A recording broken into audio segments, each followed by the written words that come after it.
මේ සිත කියලා කියන්නේ අපි මේ හිත තුළ තියෙන ගුණාංග තියෙනවා පින්වත් නෝනා මහත්මිය.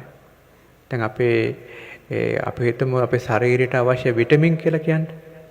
ඒතර අපේ සමහර විටමින් ඌනතාවයක් වුණොත් එහෙම ඒකනාගේ යම් දුබලකම් තියෙනවා. ඒතර අපි කරන්නේ මේ විටමින් එකක් ලබා දෙනවා වෛද්‍යවරු.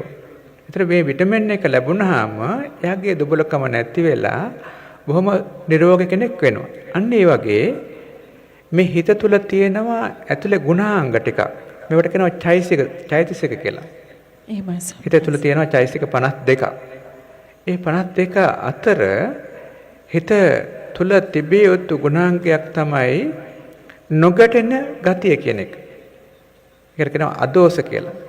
අදෝස කියන චෛතසිකයක් තියෙනවා නොගැටෙන ගතිය. නමුත් අපේ මනස තුළ සාමාන්‍යයෙන් වැඩිපුර වැඩ කරන්නේ අනිත් පැත්ත. දෝෂ කියන චෛතසිකය තමයි වැඩිපුර වැඩ කරන්නේ. ඒ දෝෂ කියන චෛතසිකය හැම වෙලේම වැඩ කරනකොට අර මනස හැම වෙලේම විටමින් ඌනතාවය. එහෙමයි. අඳුරු මනසක්. ඒ වගේම හරියට දෙයක් හිතන්න අමාරු. දෙයක් තේරුම් ගන්න අමාරු මනසක් තමයි අර දෝෂ කියන අර විටමින් නැත්තම් විටමින් විනාශ කරන ශක්තිය විනාශ කරන බලවේගය. ඒතර ඒ බලවේගය අනිත් පැත්තට හරවන්නේ අර මේ අදෝෂ කියන චෛතසික එක්කව වෙන්න ඕනේ මේකට. ඒ ජීවිතේට එක්කව වෙනවා. අදෝෂ කියන චෛතසික එක්කව වෙන්න ඒ අදෝෂ බලය වැඩි කරනවා. වැඩි වෙන්න අනේ කෙනාගේ ජීවිතය සාර්ථකයි. තව උදාහරණයක් වශයෙන් ගත්තොත් පින්වත් නෝනා මහත්මයා අපි බැටරියක් බහලා තිබ්බාම වැඩක් ගන්න බෑනේ. අපි මේ බැටරිය කරන්නේ මොකක් හරි එකකට ගිහින් charge කරපුවාම මේ බැටරිය හොඳට වැඩ කරන්න පුළුවන්. charge වුණා කියලා අපිට පේන්නේ නෑනේ. මේ බැටරිය charge වුණා කියලා අපිට පේන්නේ. හැබැයි මොකක් හරි දෙයක් වුණා. ඒ කියන්නේ අයන ටිකක් එක්ක වුණා. මනසෙත් ඒක තමයි අපි කරන්නේ. අර ධන අයන ධනාත්මක ගතිය. ධන අයන ටිකක් අපි එක්කව කරනවා. ඒකට කියනවා අදෝෂ චෛතසිකය අපි එක්කව කරනවා. ඒ අදෝෂ චෛතසිකය ප්‍රබල වෙන්න අර බැටරි charge වුණා වගේ දෙයක් වෙනවා. ඒතර ඒ charge වුණාම බලවත් වුණා වගේ හිත ඇතුලේ අර තමන්ගේ ජීවිතේ ගොඩාක් වැඩ ගන්න පුළුවන්. කලින්ට වඩා වැඩක් ගන්න පුළුවන්. හැම අංශකෙම බලයක් හැදෙනවා. කියන්නේ ඒතර සාමාන්‍යයෙන් අපිට මෛත්‍රී නැති කෙනාට හරි කම්මැලිකමක් කරනවා. දෝෂ කෙනාට හරි කම්මැලි එපා වෙනවා. මොකක් කරන්න දෙන්නේ නැහැ. හැබැයි මෛත්‍රිය හැදුනම ඒක අනිත් පැත්ත. හොඳ ක්‍රියාශීලී ශක්තිමන්තයි. ඕන වෙලාවක රායක දවාලක ඕන දෙයක් කරන්න පුළුවන්. අර කම්මඤ්ඤතා, ලෞතා, මුදුතා, කම්මඤ්ඤතා ආදී කියන ගුණාංග එක්කව වෙනවා. අනිත් ඒ වගේ නිසා මේ මෛත්‍රිය තුළ අපේ ජීවිතයකට අවශ්‍ය හොඳ විටමින් ගොඩාක් හැදෙනවා. ඒකට ප්‍රධාන ශක්තිමන්ත කරන්නේ අපි එක චෛතසිකයක් අදෝෂ. ඒතර මේ අදෝෂ චෛතසික ශක්තිමන්ත වෙනකොට එයා තනියම ශක්තිමන්ත වෙන්නේ නැහැ. එයා ශක්තිමන්ත වෙනකොට ජීවිතේට ප්‍රයෝජනවත් හොඳම කෙනෙක් ශක්තිමන්ත කරනවා සිහිය කියන එක කෙනා සතිය.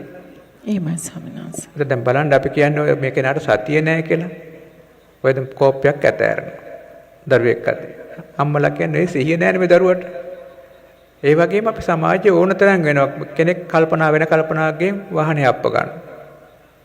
ඒතරේ මොකද අපේ සිහිය අඩුකම නිසා පින්වත් නෝනා මහත්තයා මේ මෛත්‍රිය කියන එකේ බලය අර අදෝෂ චෛතසිකය ප්‍රබල වෙන්න මෙන්න හොඳ සිහියක් හදලා දෙනවා. හොඳ කල්පනාවෙන් ඉන්න පුළුවන් හොඳ සිහියක් හදලා දෙනවා. ඒක තමයි අර ධ්‍යාන දක්වාම යන්නේ. ඒතර මෙන්න මේ වගේ දේවල්. එතකොට තව අපි අහලා තියෙන ඔය රෝගාබාධ. අපි හිතමු කෙනෙකුට දරුණු රෝගයක් කැන්සර් එකක් වගේ.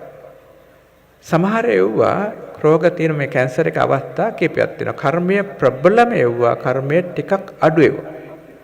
සාමාන්‍ය කර්මය අඩු ඒවා පින්වත් නෝනා මහත්තයා මේ මෛත්‍රී තරංගයෙන් පුළුවන් පුච්චන්න. හැබැයි කර්මය ප්‍රබල ඒවට ඖෂධ වර්ග අරම ඔක්කොම ඕනෙනවා. එතන සමහර අපි අහලා තිනවා සමහර අය මේ දැන් මේ රෝගය ගැන තමන් දැනගන්නවා ගිහිල්ලා භාවනා කරනවා. තමන්ගේ රෝගයේ තියෙන තැනම අරමුණු කරනවා. මේ රෝගය අයින් වේවා. දවස් දෙකක් ගිහිල්ලා බලනකොට තමන්ට ලොකු සහනයක් දැනෙනවා. ඊළඟට පරිස්සම කරලා බලනකොට මේක අතුරුදහන් වෙලා හැම එකක් තිබ්බදවත් නැහැ. අන්න ඔහම අවස්ථා අපිට අහලා තියෙනවා ඒක එතන මේ අර මැවුම් කාර්යයක් කරපු එකක් නෙමෙයි තමන්ගේ චිත්ත ශක්තිය චිත්ත තරංගය අර ධනාත්මක බලය ඒ වගේ දේවල් පවා කරන්න පුළුවන් ශක්තියක් තියෙනවා. ඒ වගේම තමන්ගේ පෞල් පරිසරයට බලපෑම් කරන්න පුළුවන් සමාජයට බලපෑම් කරන්න පුළුවන් ලෝකෙට බලපෑම් කරන්න පුළුවන් ශක්තියක් තියෙනවා.